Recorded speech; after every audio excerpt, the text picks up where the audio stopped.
Hey guys, today's theme is frames. If you're new here, I'm Carolyn. Welcome. Let's get started on these DIYs.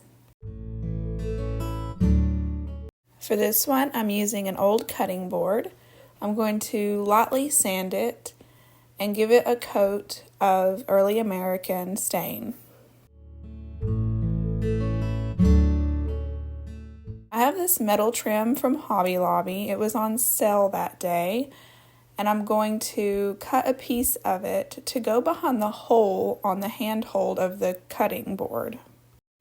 I have tin snips, but they were out in the shop and I was being lazy, and I had these garden shears here and they did okay. I'm going to give this a couple of coats of pure gold acrylic paint. And then I'm going to darken it up a little bit using some antique wax.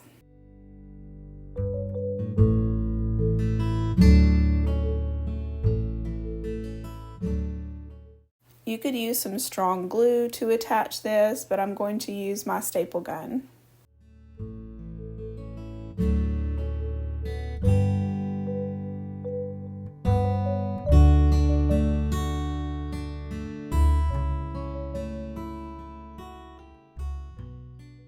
I have this thrifted frame that I use in another project, but I'm going to change out the print. This is an old portrait here. I got it off of Wiki Commons, and I will have the link to that in the description box. And the idea here is just to layer these. It's making the frame more interesting, larger, and just different. And I just attached the frame. I just simply had a very small nail and I just hung the picture frame onto the cutting board. You could do this with a scrap piece of wood or even a sign from the Dollar Tree that you paint or stain.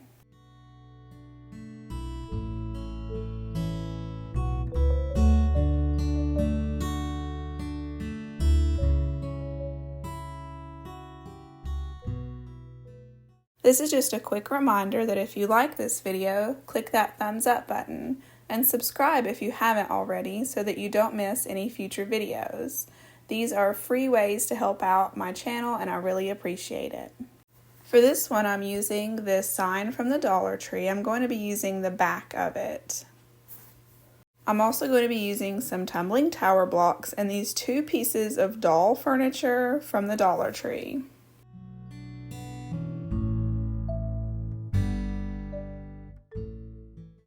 And lastly, some popsicle sticks to make the picture frames. I'm making 5 rows of 5 tumbling tower blocks, but at the end of the project, I realized I only needed 4 rows. I'm just gluing these together with wood glue. You could use hot glue, but the wood glue is a better hold.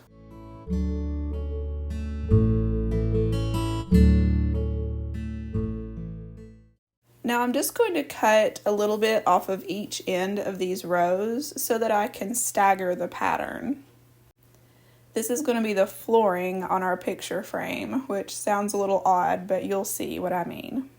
I thought I would need all of these rows to keep the picture frame stable, but I was, overdoing it just a little bit. By the time I reached the end of the project, I realized I only needed 4 rows of these, and 4 rows in the front was going to be plenty to keep this stable, but I thought that I would need to put some rows in the back behind the picture frame as well.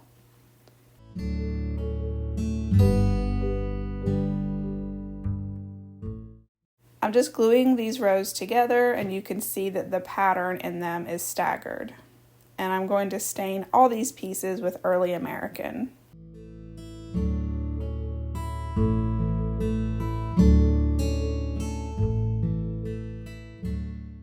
This scrapbook paper is going to be the wallpaper.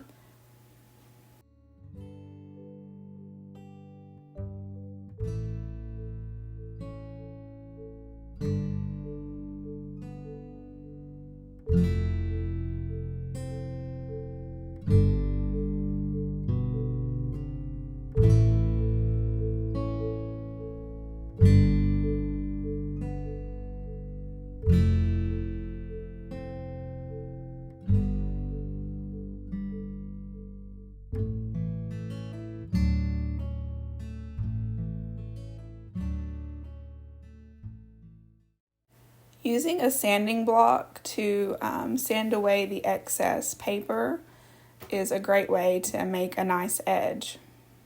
I didn't show, but I removed a strip using the X-Acto knife. I removed a strip of paper at the bottom just so that I was gluing wood to wood. And if I could go back and do this again, I would do 4 rows on the front and no rows on the back of the project. And I just pressed those, different elements together with a couple of heavy objects and just let that wood glue set up. Now to make the picture frame, I'm using these skinny sticks. They are just really skinny popsicle sticks. You can get them from Walmart or online. And I'm going to glue together a frame. I'm pretty sure my frame was 2.5 by 2.5 inches, but you can make this whatever size. You can make the wall as big as you want it to be, and the frame as big as you want it to be. I'm cutting off the rounded ends of these giant popsicle sticks to make little oval picture frames. I'm gluing the 2 pieces together and letting that set up with wood glue. And I stained them with early American stain as well, so the whole project matches.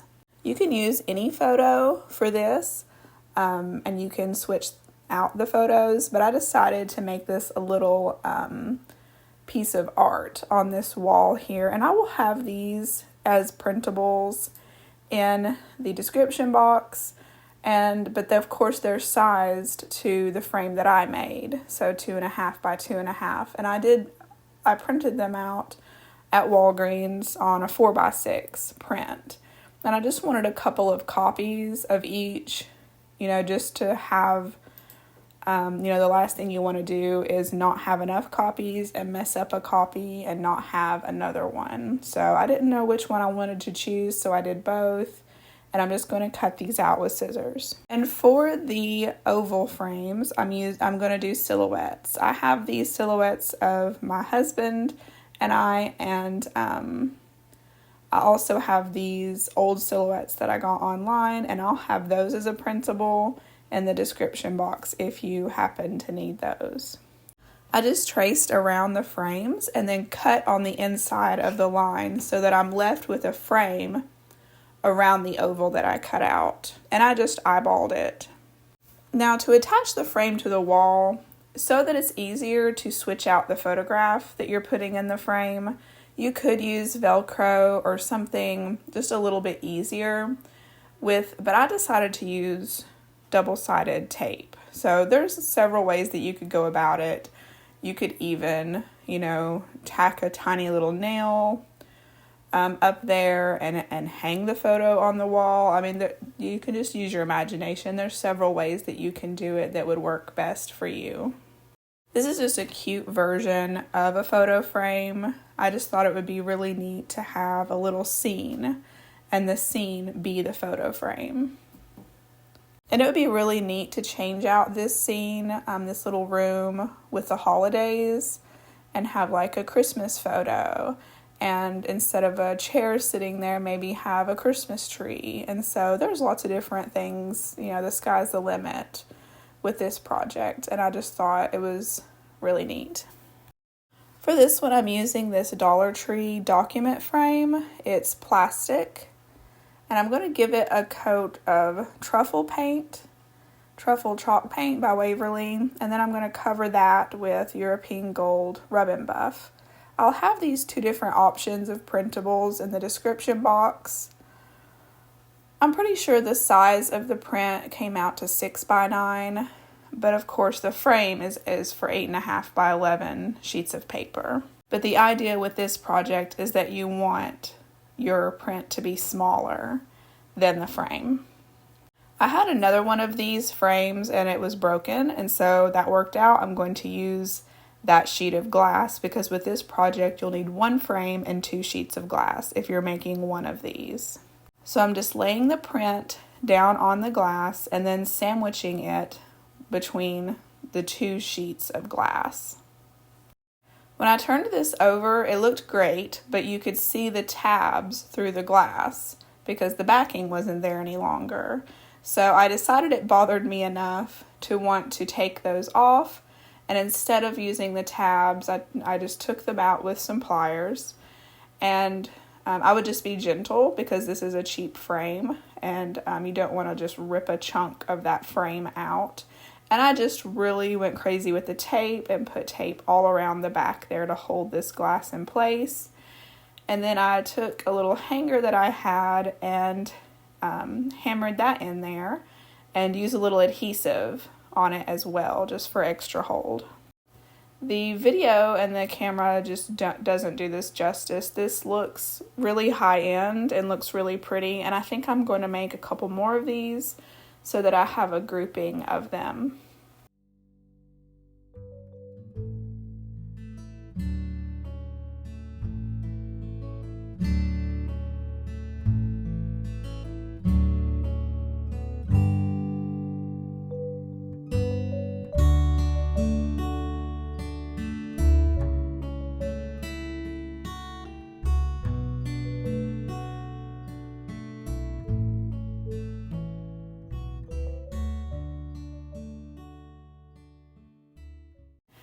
Alright, for this one we're going to make a jewelry holder using an old thrifted frame and some popsicle sticks. So I have these giant popsicle sticks. You can find them at Walmart. And I'm marking down the center, and then I'm also marking every 1/2 inch. And I didn't show it, but I did, of course, cut off those rounded edges. And you could use a drill, but I'm going to use this Crocodile Big Bite on the smaller hole setting and then punch every 1/2 inch where I marked. Now I'm taking one of those large skewer sticks from the Dollar Tree that you can find in the summertime. They're for grilling, and I'm cutting little mini pieces of dowel. And I did the same thing, except I think I marked every inch. I'm pretty sure that's every inch on this giant popsicle stick. And I'm just using wood glue to evenly space out these wooden hooks that I made here.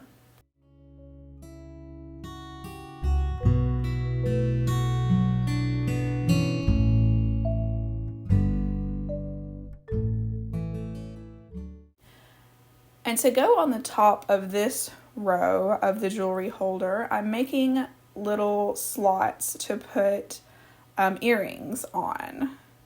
So I just cut off the ends of regular popsicle sticks, and I'm gluing those to the back of this row. Now for the bottom of the jewelry holder, I'm going to make a little shelf. And so to do that, I'm gluing these tumbling tower blocks together in an L shape. And this is so the shelf will have a front on it so things don't roll off and I can put stuff on it without worrying about them rolling off of there. Then I'm gluing all 4 onto this giant popsicle stick. So it's 3 giant popsicle sticks in total for the jewelry holder that I made. And it just all depends on the size of your frame and how many different of these rows you want to make.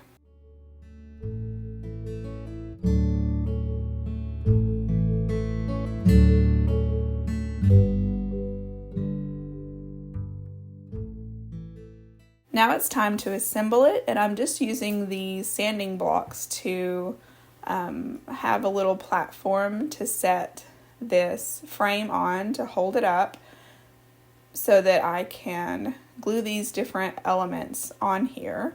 And because I knew that this little shelf was going to go past the front of the frame. So I'm just using wood glue and going to glue these on here.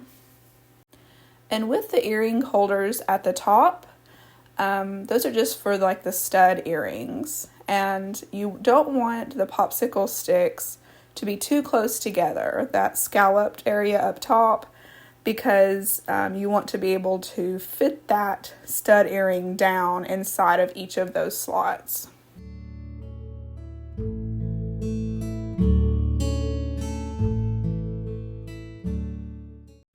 I also reinforced, I used wood glue, and that's very strong, but I made sure to add some more, just in case. I'm going to give the whole thing a coat of antique wax. And this turned out great. It was really easy and really cheap to make. And you can see that it holds all the jewelry very nicely.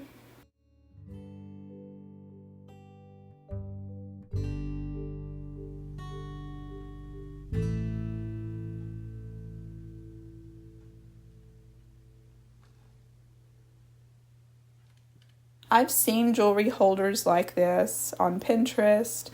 There are several different things you could do to make a DIY jewelry holder out of a picture frame. But the stud earrings just fit right into the slots there in between, and it holds them very well. There's no risk of them falling out because you have the back of the earring, in the back. And so you can see there that I put those two a little too close together, and so it didn't want to go down in there. So you do have to make sure you don't put them too close together.